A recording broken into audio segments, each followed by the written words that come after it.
पाकिस्तानी विस्थापितों को लेकर लगातार आवाज बुलंद होती रहती है इनकी समस्याओं को लेकर, लेकिन पिछले कुछ समय से जब से थार एक्सप्रेस बंद हुई है उसके बाद वीज़ा को लेकर तमाम तरीके की दिक्कतें आ रही है और उसी को लेकर आज एक ज्ञापन दिया गया है। कुछ लोग हैं पाक विस्थापित जो कि अपने अपने 10 साल पहले 15 साल पहले या कभी आए हैं, उनसे जानते हैं कि किस तरीके की समस्या है इन दिनों फेस करनी पड़ती। भैया आपका क्या नाम है? मेरा नाम जुबानदत चारण है। 2008 में मैं अमरकोट सिंध से यहाँ राजस्थान आया हूँ। अच्छा जी। क्या कुछ उस वक्त के हालात थे और आज के हालात, और जिस तरीके से अभी किस तरीके के हालातों को लेकर चैलेंज है? देखें, मैं थोड़ा आपको पास्ट में ले जाना चाहूँगा कि जब 1947 हुआ था तो विस्थापित की घटना एक इंसान ज़ात की हिस्ट्री में सबसे बड़ी एक शर्मसार करने वाली घटना है, जिसमें 2 मुल्क तोड़े गए, 2 रिश्तों को तोड़ा गया, नदियों को तोड़ा गया, बॉर्डर्स को बनाया गया। हालात तो ये हैं कि ये प्रॉब्लम वहाँ से शुरू होता है 1947 से, और 2022 तक भी ये समस्या चली हुई आ रही है। इसमें सबसे बड़ी बात यह है कि जो लोग वहाँ से यहाँ आना चाहते हैं तो उनको वीज़ाज इशू नहीं होती हैं। वीज़ा वहाँ इशू हो जाती है तो वो यहाँ आने में और विस्थापित होने में प्रॉब्लम फेस करते हैं। अगर विस्थापित होने में भी प्रॉब्लम फेस करते हैं तो नागरिकता नहीं मिलती है। तो मतलब मेरा कहने का ये है कि हर स्टेप पर उनको कोई ना कोई समस्या का सामना करना ही करना पड़ता है। अभी 2010 के बाद में कौन से नियम चेंज हुए जिसके कारण से दिक्कत है? देखें, 2010 तक जो है वो एक भारत सरकार ने रिलैक्सेशन दी है कि जो 2010 तक इंडिया में आए हैं, दिसंबर 31 2010 तक, उन लोगों को रीन्यू पासपोर्ट, एक्सपायर पासपोर्ट और रीन्यू पासपोर्ट और उसके बाद रिनंसिएशन सर्टिफिकेट जो कि नागरिकता के समय ज़रूरी होता है, उन लोगों की रिक्वायरमेंट उन लोगों को नहीं होती है जो 2010 तक भारत में प्रवेश किया है, लेकिन उसके बाद वाले लोगों को रिक्वायरमेंट होती है। तो अब ये जितने भी लंबित प्रकरण पड़े हैं ये सब उनके कारण है, और उस प्रकरण उस प्रोसेस का खर्चा 10,000 रुपये है और ये लोग अफोर्ड नहीं कर पाते हैं। अफोर्ड ना होने के कारण वो ये चीज़ें नहीं ले पाते हैं और ये सारे प्रकरण लंबित हो जाते हैं।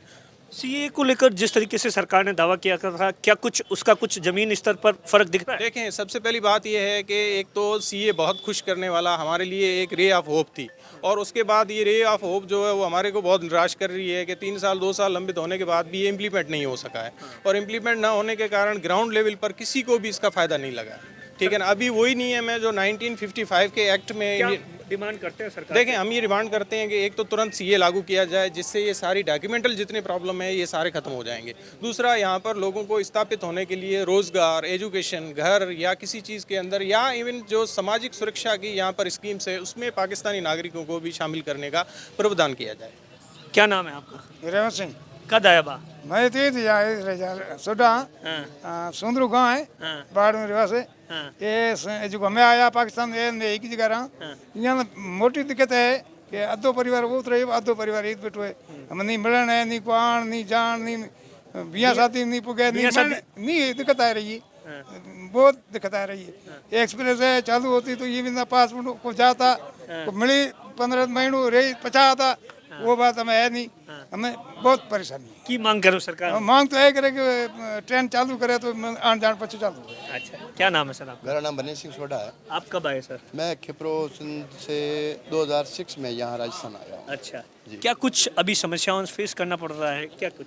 सर एक्चुअली क्या है कि 22 साल हो गए हमें आए हुए यहाँ पे, लेकिन यहाँ पे नागरिकता का तो कुछ है ही नहीं। एक डॉक्यूमेंट्स देते हैं तो 10 और मांगते हैं, 10 देते हैं तो 20 और मांगते हैं। हर डेली आपको पता है कि ऑनलाइन सिस्टम चल गया, उसके बाद नए नए डॉक्यूमेंट्स मांगते रहते हैं। तो डॉक्यूमेंट्स की वजह से हम हमारे बच्चों या जो घर परिवार को खिलाए या इन डॉक्यूमेंट्स के पीछे घूमते रहे। आखिर हम ये चाहते हैं कि अगर सीए लागू नहीं हुआ अभी तक, सीए का कुछ अभी हमें एक भी फ़ायदा नहीं मिला है। हम ये चाहते हैं, गवर्नमेंट को ये कहते हैं, अगर आपने यहाँ हमें ला के यहाँ बिठाया है, परमिशन दी है बैठने की, तो हमें सुविधा क्यों नहीं दे रही हो आप? क्या मांग करते हैं, क्या क्या डिमांड से किस ये कहते हैं कि यहाँ हमें नेशनलिटी प्रबाद की जाए तो हम बैठ सके। ठीक है, उसके बाद में हमारी एजुकेशन है बच्चों की, वो भी अच्छी करी जाए। हम भी एजुकेशन में कुछ न कुछ MSc करके वहाँ से निकले हैं, ज़रूर कुछ न कुछ दाल रोटी यहाँ भी कमा के सके ना। उस वजह से हमें कोई फ़ायदा नहीं मिलता है। अगर एक जगह बैठते हैं तो कहते हैं आपके डॉक्यूमेंट्स लाओ, और डॉक्यूमेंट्स कौन सा दिखाएं जो हमें जॉब दे या नौकरी लगाए। हम यहाँ MSc करके यहाँ पे तो हमें दाल और चीनी बेचनी पड़ती है दुकान पे जाके, 5,000 6,000 रुपये ऊपर जाके गुजारा सफ़र करना पड़ता है। इस वजह से हम कहते हैं यहाँ थार एक्सप्रेस खुली होती तो हमें ये नहीं लगता था कि हम रात को घर पे सोए हुए, सुबह यहाँ राजस्थान के अंदर बैठे हैं। हमारी बेटी है, बहन है, जो कल वहाँ से रवाना हो जाएगी, रात को यहाँ घर पे ट्रेन बंद होने से कितनी दिक्कत हुई? शादी बहुत सारी दिक्कत हुई है। आज भी हमारे बहन बेटियाँ भतियाँ जो भी है, जो 20-22 साल की होगी, वहाँ पे घरों के अंदर बैठी है। आपको पता है कि बाप की बेटी जो 18 साल के बाद में घर पे रहती है ना, तो उनको रात को चैन नहीं होता, नहीं सोना। कल का क्या माहौल हो जाए, आज अपनी गवर्नमेंट जो भी एक दूसरे से खींचा कर रही है तो उसमें कल क्या नतीजा निकलता है। तो बच्चियाँ जो हम लेके बैठे हैं तो वो सुरक्षित तो हमारी नहीं है, कल कुछ घटना हो जाएगा हम तो क्या कहेंगे, वो तो कहेंगे कि ये तो मुसलमान है, फिर लास्ट में यही होना पड़ेगा। अगर ये थार एक्सप्रेस नहीं खुली, कोई सुविधा नहीं मिली तो हम तो यही कहेंगे कि भाई मुसलमान हो जाओ, और क्या करो। ये पाकिस्तानी विस्थापितों का दर्द है। कैमरे के पीछे अश्विनी है, मैं आपका साथी दिनेश बोहरा।